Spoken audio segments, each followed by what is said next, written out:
To validate that the Revit import is correctly functioning, you will need to download the XML file that is attached to the same Confluence article that this video is attached to. So once that has been downloaded and you have unlocked Revit, instructions for that are available within the Confluence article as well.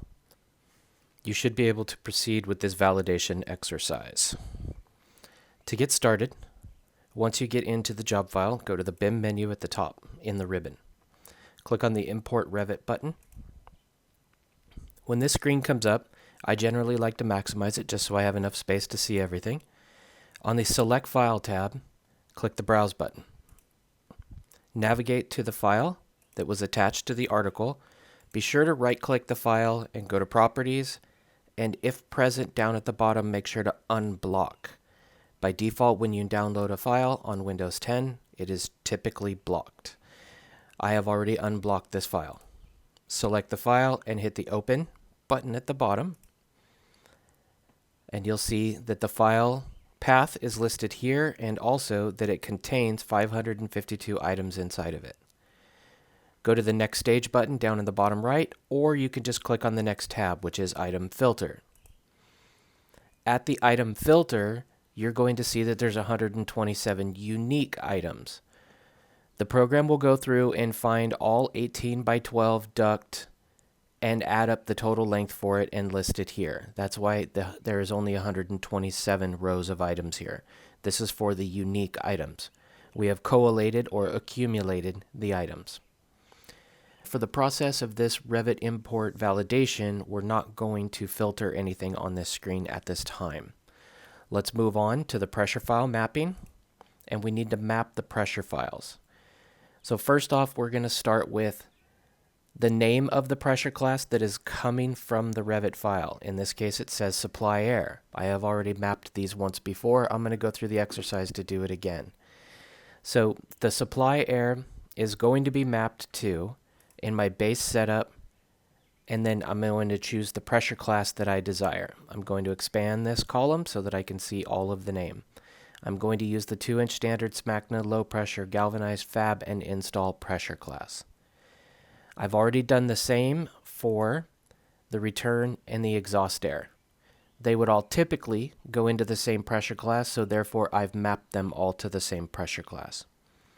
Now I'm going to go to the round tab at the top, and I'll perform the same function, mapping them to a file. And you can see as I select it, the previous mapping that was stored has been set for me so that I could quickly get back to where I was. If I wanted this to be a fabrication only galvanized, I would select this file. In this case, I'm going to leave it on fabrication and install labor. The same can be said under the catalog tab. Supply, return, and exhaust was used, and it's been mapped to my only catalog pressure class. The next stage is catalog mapping.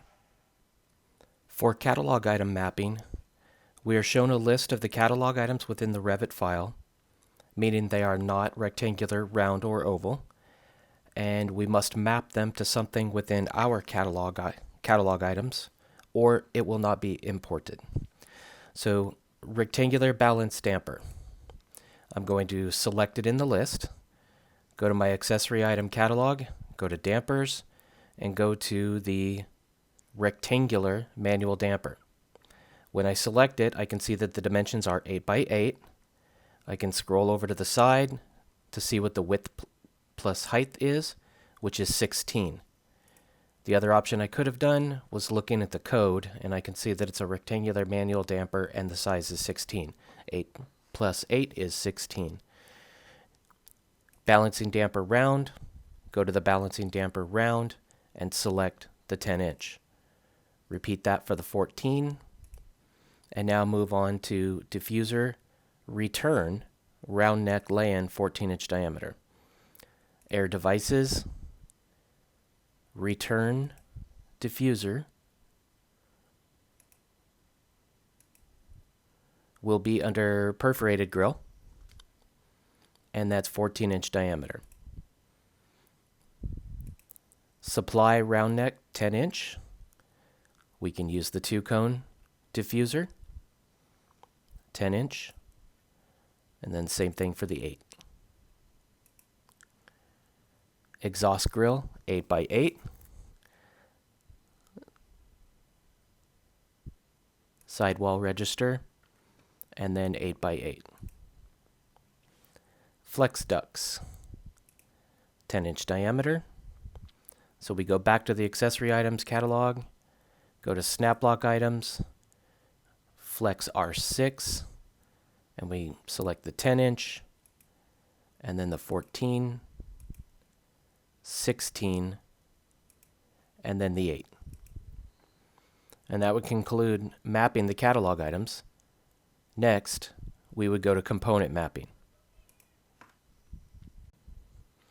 The components that we're going to map are going to be for the rectangular, round, and catalog items.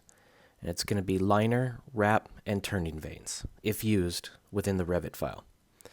We'll start here on the rectangular tab at the very top, and we can see that fiberglass board was a liner that was set. Our QuoteSoft default setup doesn't have a fiberglass board. I'm just going to select 1-inch liner. Go to the round tab. Oh, and you can see that there is no wrap used and there were no turning vanes used on the rectangular elbows. Go to the round tab and we would select a liner or a wrap if it was present. Same with catalog. We would select a rectangular or a round wrap if it was used with the catalog items. Next, we'll go to the assembly mapping. On the assembly screen, we will give you a list of the assembly files that were used within the Revit file. Typically, these aren't going to be used in Revit, so there generally won't be a list available here.